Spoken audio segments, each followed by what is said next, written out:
What's up, everybody? Kyle here at Let's Talk Wax, and today we are taking an in-depth look at the 2025 Bowman Chrome checklist.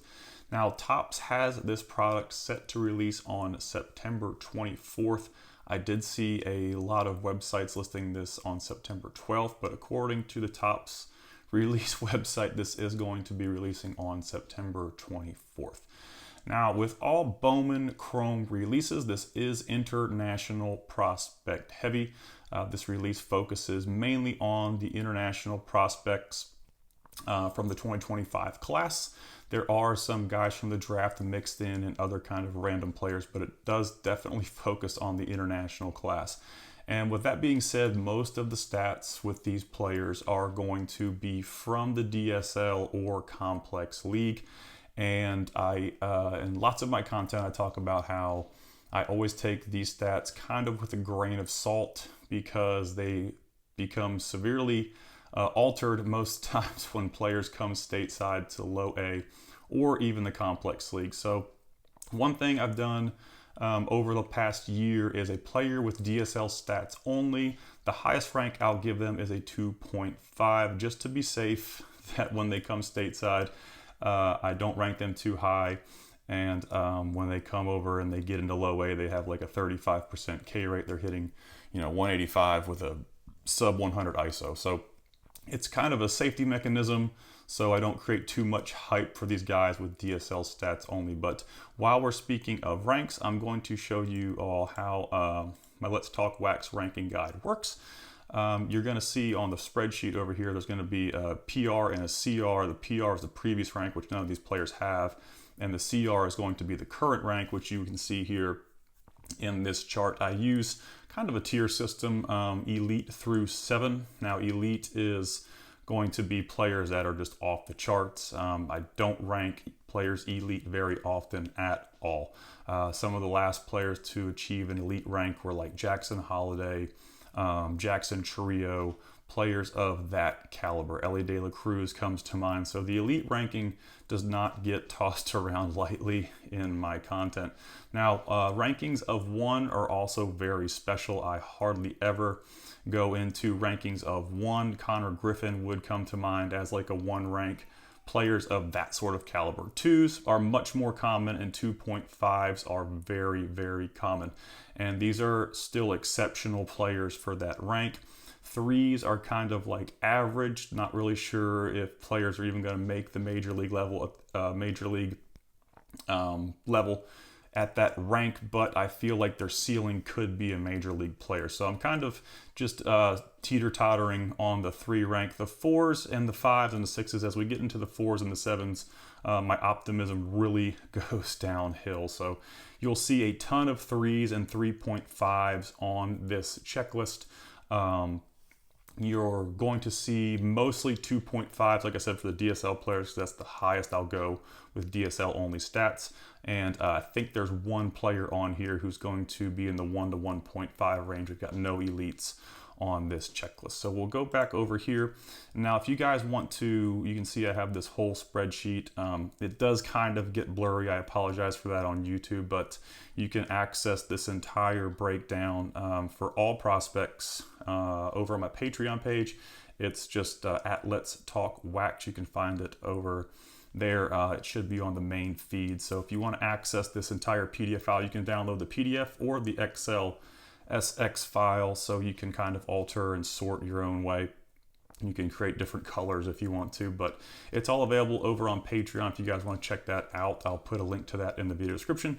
I'll also be posting my team break guide over there, but I'm going to lightly breeze through in no particular order some of the prospects I really like on here. My breakdowns are alphabetical, so I'm looking at players that are ranked 2.5 and higher. I'm not going to cover any 3s. Like I said, if you want to get the full thing, you can go over to Patreon, but I'm not going to spend a ton of time here with 3s and 3.5s because it's very heavy with those rankings in this checklist. So we'll start off with Ethan Salas. And sorry, before I get into that, I just want to make sure I tell you guys about the hype releases too. With Chrome, the release week hype is very high with a lot of these guys. The prices will fall off significantly. So if you're looking to buy singles, I would definitely wait a month, maybe two, to see where prices settle, because they will go down with 90% of the players on this checklist. If you're looking to rip this product, I would sell within the first week to maximize your profits, and you can always kind of buy back in with singles again. So something to always keep in mind with new releases. But we're going to go with Andrew Salas. He was one of the youngest players in the minor leagues to play full season in low A. While his production numbers don't jump out at you, he's got some quality underlying data. He's got plus speed and athleticism with an advanced approach for his age. He's got a 16.6% walk rate, which is really impressive for a 17.4-year-old in low A. That kind of helps juice his weighted on base average, because you can see he didn't hit for a ton of average, but the walks are included in the WOBA. I listed him as a utility. He played 373 innings in center field, and he split the rest of his defensive reps at shortstop and second base, so he's kind of been all over the place. But there's enough athlete there, I think, to kind of swap around. It's hard to read young prospects who are challenged significantly age level-wise as well. This happened with his brother Ethan, who was in Double-A, I think, at the age of 18. And it's hard to get a read for their offensive profile because they're so young and they're thrown into, a higher level. Now, he's not in Double-A, but still 17.4 in low A. It is a significant age level disadvantage. So I did keep that in mind. Something else to consider with Salas is the Marlins are pretty bad at developing hitters. So there could be some risk here if his cards are expensive on release, and whether the Marlins can develop the bat or just kind of plateau it, once he gets into the upper minors. So I think they're going to be pretty expensive. They're probably going to be a little bit of hype around Andrew Salas. So I would kind of assume first week release price of around $100 for Andrew Salas. But he's going to be one of the top chases in this release. We'll scroll on down to Chris Rodriguez, who is the number 4 ranked prospect in MLB.com's international class. He's a very physical kid. He's 6'3". He's an outfielder with a high power ceiling. He performed very well in the DSL at age 17 and will most likely make a stateside debut in 2026. I definitely don't see him being a DSL repeater with the numbers he posted.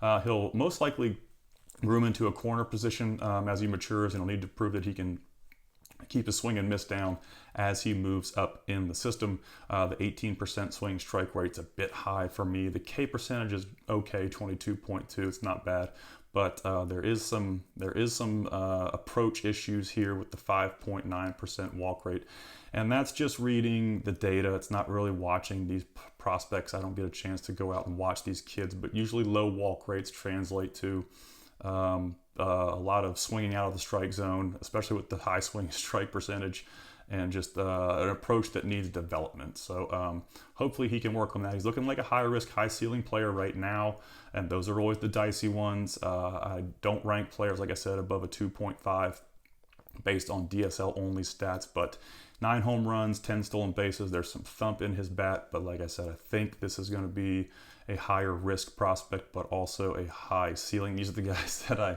really stay away from. I kind of like the higher floor players, but it's totally up to you what you choose to chase in this prospecting hobby. And this is just the info that I put out there for y'all to kind of digest and think about. We're going to go to Ilon Pena. Another guy is probably going to have a higher price tag, probably around the $100 mark. He had a good showing in the DSL, and he's number 3 on MLB.com's international class. So a guy that is going to just generate hype automatically by having hit 9 home runs and being number 3 on a mainstream top 100 site. So that the ranking's not the top 100, but he had a great season in DSL, checked all the boxes stats-wise. The scouting report says like a 5-tool player with great makeup, which is always good, something to consider when you're prospecting are these kids turds or are they hardworking, great teammates? And you have to dig really deep to kind of find that data. Sometimes you can't find that data, but it is sometimes out there, if you find like GM interviews or things of that nature, you can kind of get a read for the makeup of the player and how the organization kind of sees them. If they're junk, if they have a junk makeup, they often get traded, or it's just another thing that's kind of creates a floor for me is having a good makeup. So all the underlying data does look good. If I was being nitpicky, I would say the swinging strike could use a little bit of improvement, but it's not a red flag by any means. I don't put a lot of stock in the DSL stats, as I said before, to see how he handles the state. But like I said, we're gonna have to wait till he gets stateside to see, what he's really capable of. But he's had a really good season in the DSL: the 241 ISO, 9 home runs, 21 stolen bases, and it kind of checks all the underlying data boxes. So another guy who I think will be pretty expensive on release. We've got Ilorki Rodriguez, another player, a solid professional debut in the DSL. He's the number 29 ranked prospect in MLB.com's class. He's got excellent underlying data, with the exception of the ground ball to fly ball rate being a bit high. I like to see the ground ball to fly ball rate under 1, which induces more power. If you get the ball in the air more, you're going to hit more home runs. But if the ball's getting hit on the ground all the time, it's hard to tap into a lot of that power if they have it. He's got excellent underlying K data, and he kind of fits the utility mold defensively. He got the majority of reps at second base and center field in 2025. And from what I've read, he doesn't possess any plus tools, but he's a solid player. And it's like I said, it's always going to be a coin flip to see what happens when he comes stateside. And you're going to see here, I've got Ilon Pena with really good numbers, ranked the same as Ilorki. But like I said, it's due to my precaution system of only going to a certain rank for DSL only players. We've got Gabriel Davalillo, number 17 international prospect in MLB.com's class. He looks like a power hitting catcher with excellent K data. He's got more walks than Ks and a 6.7 swing strike percentage, which is immaculate. So really good underlying data for him. There look to be several high performing DSL players on this checklist, which could be a good thing or it could be really scary depending on who you pick to chase. So it's almost like a lottery to see who performs once they get out of the DSL. But Davalillo looks like another player that could be pretty expensive on release just because of the performance. So definitely good for the release, but it's always a dice roll. So that's not a sure thing. Now we got Hassu Gonzalez. He's probably going to be one of the top chases in this release. He's the number 1 internationally ranked prospect in this class. That's under 23 years old. He's got plus athleticism, and he showed off some really good underlying data in the DSL this season. He could develop into an above average shortstop with the ability to hit for average power and steal bases, or he could fade off into the nether like other top ranking international prospects like Christian Vaquero and Roderick Arias. I feel more comfortable though with Gonzalez because his underlying data is much better than all of the bust prospects from the years prior. If you look at Leo DeVries, he is having quite a bit of success. He was a highly touted prospect out of that 2024 international class. So like I said, I keep continuing to tell y'all it's an absolute coin flip here. But with Gonzalez, the data looks really, really good.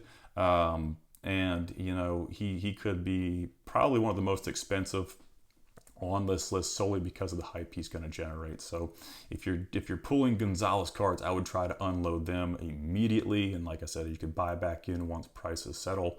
And I don't think he's going to be cheap during that first release week. We've got Kevin Alvarez, who has even better underlying contact data than Gonzalez, which is really hard to do, but it's actually better. He's a 6'4" lefty, age 17, and he'll have plenty of time to add to his frame and possibly develop some power. He spent the majority of his time in center field in the DSL, but will most likely end up in a corner position in the outfield. His bat will be the carrying tool, obviously, if he's a corner outfielder. So I'm very optimistic also about his ability to hit when he gets stateside based on his elite underlying data. So another thing to consider is with these DSL guys, if their underlying data is really good, I think that creates a higher floor for them. If their K percentages, their swing strike percentages are high and their walk percentages are low, and they're still producing in the DSL, I would say, a little bit scary, possible risk there.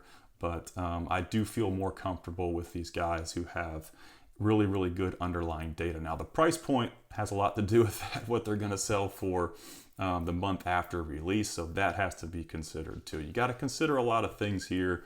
if you're trying to, I guess, make good choices in the hobby. If you're just doing it for fun, it really doesn't matter. If you just like to rip and flip, that's fun too. That's the most exciting part of the hobby, but it's also the most expensive. So we've got Nate George, kind of a surprise here. Not really sure where he's going to settle or end up release or price point wise on release. Could kind of be a little bit of a wild card. He dominated the complex league and low A in 2025. He was recently promoted to high A. He's struggling a bit, but I mean, that's to be expected. He's 19.2 playing in high A. That's a huge age level disadvantage. So he's very athletic and has impact in game speed. He's shown the ability to hit for average and power. And will most likely determine his ceiling based on his power. A lot of players that we prospect at Let's Talk Wax at a young age, their ceiling really depends on how much power they're going to get to as they move up levels. So it's really important. Power is big in this hobby. If you are chasing guys with kind of like speed hit tools, they have to have a really, really good speed hit tool to make it to the next level and be profitable. So power is really king in this hobby. And Nate George, if he runs into more power, he could be a bit of a ringer. So we'll have to keep an eye on him. Probably my favorite guy on this release is Rainiel Rodriguez, and he really exploded this year. He's the highest ranking on my list simply because he did make it to low A and hit 10 home runs. So he's a rank of 2 because he qualifies. He didn't spend the entire season in the DSL. He did in 2024, but we have more data, so I can rank him a little bit higher. But he reminds me kind of Francisco Alvarez with less arm behind the plate, because Alvarez has an absolute cannon. It's kind of hard to match his arm strength. Rodriguez has shown off some big juice and excellent contact rates across 3 levels early in his career. He posted some of the best K data to date after being promoted to low A, which is very rare for young prospects. And that was kind of like a wow factor for me, which helped me feel more comfortable about ranking him the way I did. I had him at a 1.5. I wanted to stick with 1.5, but then I'm thinking like the players like Connor Griffin that I have ranked around that tier, I like just a little bit more than Rodriguez right now. So I did put him at a 2, but it probably could have gone higher. And we really only have truly a smaller sample size here with just 2 seasons, but no high A experience. So prior to his 19th birthday, he's already racked up 27 home runs. So there's power, absolute power there. At this point, he's looking like a future impact bat, but his skills behind the plate are going to need to catch up. We could actually see a push for highest price on release day with Rodriguez. You know, he could be the guy that is the $250 auto. There's always a $250 base auto in that first week, and Rodriguez could be the guy. Now, the biggest hangup I can find with Rodriguez is hopefully that he's actually 18.6 years old and not 22. So that was the only data that I could find that I didn't like, is the possibility that maybe he's lied on his birth certificate, but it's very unlikely in this day and age. I know there's a lot of stuff going on with Juan Soto's true age right now on social media, but I think they're just stirring the pot. So Rainiel Rodriguez, my favorite prospect on this list, but I do not think he's going to be cheap because he had a blowout season in 2025. I think that's going to be it for the 2.5s and higher. We do have 2 players on this checklist that have graduated to the major league level, Kyle Karros and Nathan Church. There's some people on here that have Chrome autos that are in different releases. Braylon Payne, Emil Morales, Hagen Smith are all going to have non-first autos. We've got Angel Cepeda, who has a first Chrome in 2023. Carlos Tavares, a first Chrome in 2025. David Ortiz Jr., 2025. And you can see kind of here where their first Chromes are. So none of the guys on this list will have an auto that has the first emblem on it. Age disqualifications, there's 5 players. I do not cover players that are above the age of 24 and don't have any major league experience. The hobby really loses interest in players that are around 23. So I don't cover those, and if I did, it would just clog up. I do these data sheets for every release, and I try to keep them as updated as possible over on the Patreon page. It's really hard, so I have a chopping block, and Yahil Melendez is already on there, and you'll see, like with my You go back to like 2022 Chrome, there's probably 60 players on this chopping block that just haven't panned out. And it's kind of cool to go back and see, you know, how the odds are really stacked against you.